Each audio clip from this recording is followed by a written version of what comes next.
evening, everyone, and thank you for joining me today for the first edition of Insanely Awesome Chats. Really, it's an initiative to help entrepreneurs build more resilience through experiences of established founders like Rajul. And really, the inspiration was, I'll tell you a small story here. Anytime someone asks me how I'm doing, and my usual response is to say, I'm insanely awesome. And when I say that, it lifts me up, and I have a strong belief that the recipient also gets lifted up by that. So, really, it's a philosophy about being positive and how positivity can attract positivity in worst of times. And I was really inspired by a book I read back in sort of 2015 in my own personal journey, when we were going through some rough times, a book called Mindset by Carol Dweck. And it focused a lot about how, you need to have a growth mindset, especially in such times, in challenging times. So, as entrepreneurs, we all go through peaks and valleys, and it's the resilience to go through the current set of times that enables you to come out on the other side as victorious. So, to kickstart today, I'm delighted and lucky to have my close friend Rajul Garg, who's the founder and MD of Leo.Capital. He's also my go-to guy when I have tough questions that I want to answer. So just a bit about Rajul. He's played a critical role in mentoring founders and shaping the startup ecosystem in India that has boomed and become the epicenter of every business discussion in the last 10 years. However, very few people know that Rajul was one of the earliest tech entrepreneurs who started his first company after completing his BTech in 1998 from IIT Delhi. So Pine Labs, which a lot of you must be familiar with, is a billion-dollar company. Today is a market leader and visible at every retail outlet used for paying through your debit and credit cards. His second venture, which was another billion-dollar company, Global Logic, is a prominent name in the IT product outsourcing space. And he started that company in 2000. So Raju built the operation ground up in India and then expanded through global acquisitions until 2008. Not resting for on his laurels, Rajul then moved on to consult top-tier venture capital firms such as Sequoia, where he got exposure to the education sector, and in 2011 founded a unique model of launching free online courses through Sunstone Business School, which is now quickly becoming the new normal. So before we start, I wanted to lay out a few house rules. So we would be recording the session and we'll share this with you all afterwards. The plan is to talk about for 30 to 40 minutes and then reserve 20 minutes for audience Q&A. So if you have questions, I encourage you to please ask the questions in the Q&A and not in the chat box. We'll try to pick up the questions as we go along as well. All right, so Rajul, over to you. Tell us something that I didn't cover, and something that your closest friends or colleagues would know about your background. Bhanu, so first of all, thank you so much for inviting me on this series as the first guest, I should say, and I think pleasure to being with a celebrated entrepreneur like yourself. I think, somebody who sort of built a global business out of India, and I've totally enjoyed our discussions. And I remember very clearly the first time I asked you a few months back, how are you? And you said, insanely awesome. And it stayed with me instantly. Like you said, it creates positivity for yourself, and it created positivity for me. And I remember telling many people that, I met this friend and he told this to me, and it has stayed with me. So I think what a great sort of way to respond, and what a great way to be, which is basically, continuing to stay positive, especially in the times that we are in, where something or the other is always growing up in the world, right? I think so. So just a fantastic philosophy, I would say. There's so many things. Coming to a specific question, I think, Bhanu, I think, as you know, there's so many near-death experiences which kind of, never really come out, because when you look at history, you always look at the wins and you look at, okay, Pine Labs became so big and Global Logic became so big. So I would say I have been at least three very close to very three near death experiences in business. I mean, that people don't know much about. But I think the biggest one was 9/11. So I was actually here in DC, right next to the Pentagon, in on 9/11, and we were having an internal meeting in Global Logic, discussing business strategy at 8:30 a.m. and the planes hit at around 9 a.m. And nobody believed it. People said, what, you must be kidding or something. And it was just a crazy experience. And I was right in the middle of it. And believe it or not, the next day, 9/12, I went to New York. The trains were still running because my brother lives there. So I think that's one thing I know, which was a surreal experience for us, both as a business and personally, for the next few months. But like everything else, we just stayed insanely awesome, kept our heads down, kept doing our work, and like everything else came out of that as well. But I think that's one I could think of, which was kind of just really like a surreal, once in a lifetime, I thought, kind of experience that you would have. Yeah. So, Raju, one of the questions I also get asked a lot when I've been on similar webinars, because a lot of the audience today is entrepreneurs, is the drying up of the funds. So, in your experience at that time, and if you have more recent experience with any of your portfolio companies, how are you? I know in the US, a lot of the companies have the flexibility to raise these loans. The Fed pumped in a lot of money through their new package. Um, but I'm sure there are some companies that you have India based, for entrepreneurs that are based in India and are facing similar funding problems. What advice would you have for them? Look, it's tough, right? So I mean, if you are like, we have companies in a portfolio where sort of they were really shining right until January and February, and again, Bhanu, you're yourself in an industry which has been hard hit, travel and hospitality.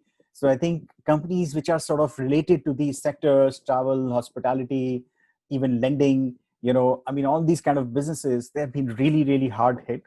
And I think honestly, there is no objective, rational formula that sort of you can apply and say, okay, let's do these three things and come out. I think the first is for sure to keep your positivity up. I think because if as a founder yourself, you sort of lose that hope or lose that positivity, then I think then it's hard to make work, right? Because you still need to find that source of energy for the company and for employees and for everyone else. And I really believe that founders provide that. So I think that's the first thing.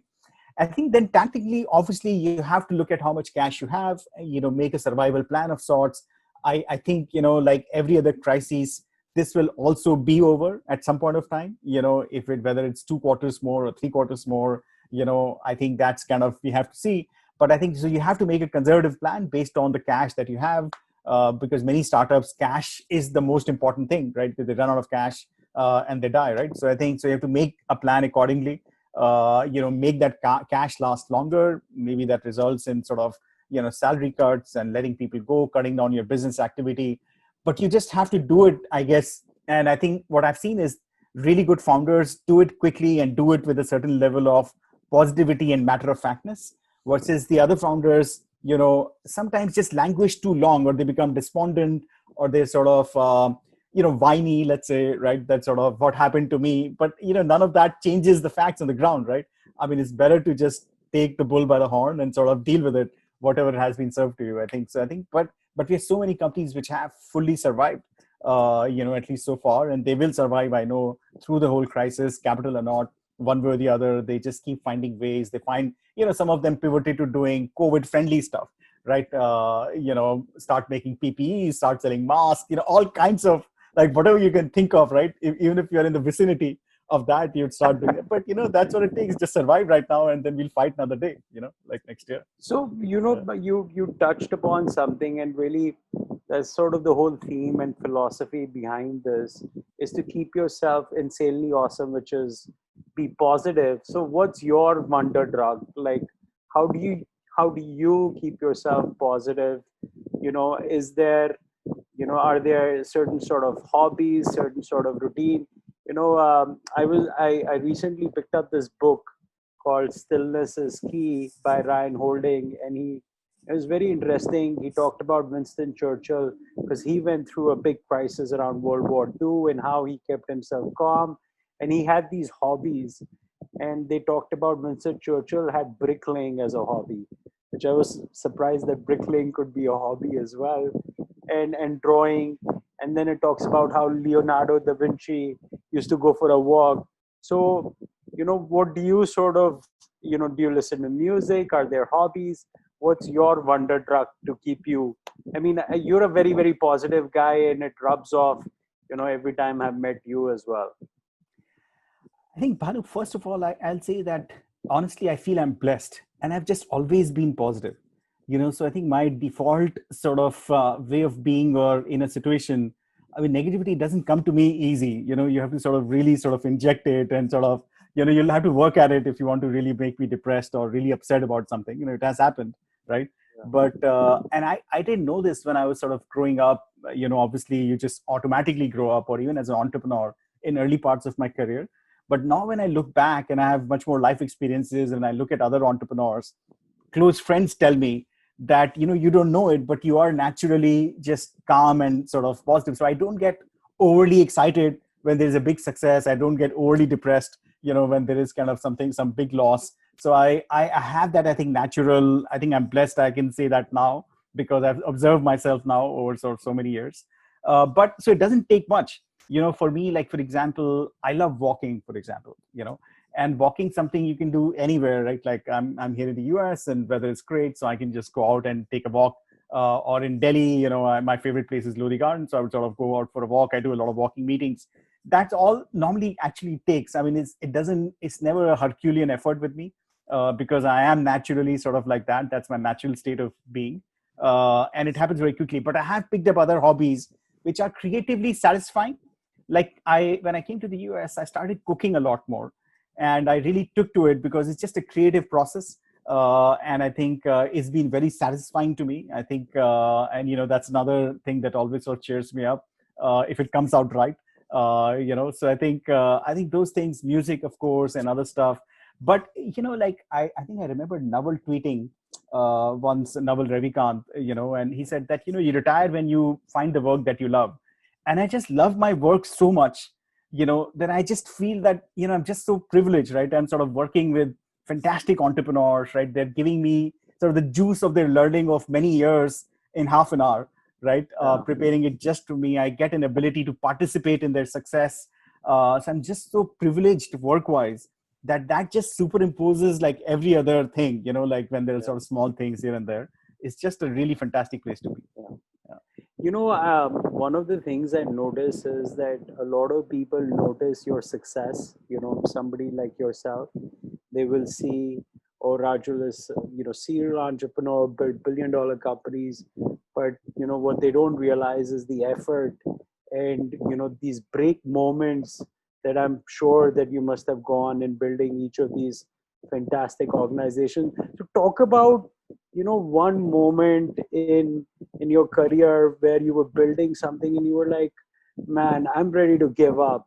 And what caused that break moment, and how did you pick yourself up and get back? Yeah, so and this again, that overnight success takes 15 years, right? I think it's just overnight success is just built brick by brick over 15, 20 years is what we've consistently seen across businesses. Look, I think I'll talk about a time when this is after Pine Labs, after Global. See, when I did Pine Labs and even Global Logic, I was 22, 23, right out of college, and very naive, honestly. Like I just walked into stuff, didn't think too much, and one thing led to another. If it was successful, that was great. If it was not so successful, I was so young that I said, it's fine, we'll sort of figure it out next year. But when all this happened, and then after I was a consultant to Sequoia for a while, and then when I started the educational company, this was, I think, 2012, 13, at this time, I had a lot more sort of expectation from myself, right? I thought, now I know, right? I've run businesses, I've made some money. I have a lot more knowledge about how these things should be done. And I think the first couple of years, we just had a terrible time. When we launched the product, they were just a complete disaster. We just saw no success. And it was just a very humbling experience, because again, it was not as humbling when sort of we had challenges in Pine Labs and Global Logic, because my own expectation from myself was low. But this was just like, eating humble pie, that, here you are sort of, you're like $2 billion businesses and you're doing a new business. And the market is just not receiving it, so that was tough, to sort of tell to yourself. But it's a great lesson that, none of us really know. It's like, even if you're Sachin Tendulkar, every time you go out to bat, it's a new innings, right? And sometimes you get out on zero, and sometimes, you make a century. It's just the way it is. You have to approach every new innings with that same level of caution and learning and humility, every time you get onto the pitch. So I think that's been my big learning from that episode, and that has stayed with me. We eventually did make it work, and now actually that whole sort of concept is quite successful. But it was a really, really sort of tough, and mainly because of the arrogance that seeps in, that we know, right? That I know how it's going to be work, versus that learning, seeking attribute that let's figure it out, which I think is absolutely key again to the positivity, I think.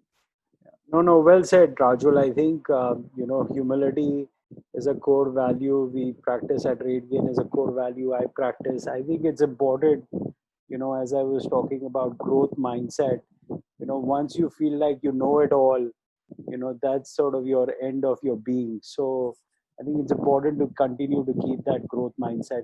So let me ask you, I think uh, our audience here, again, a lot of them are entrepreneurs. What do you want to tell them as three hacks that they can implement, in today's times to, tide through this crisis?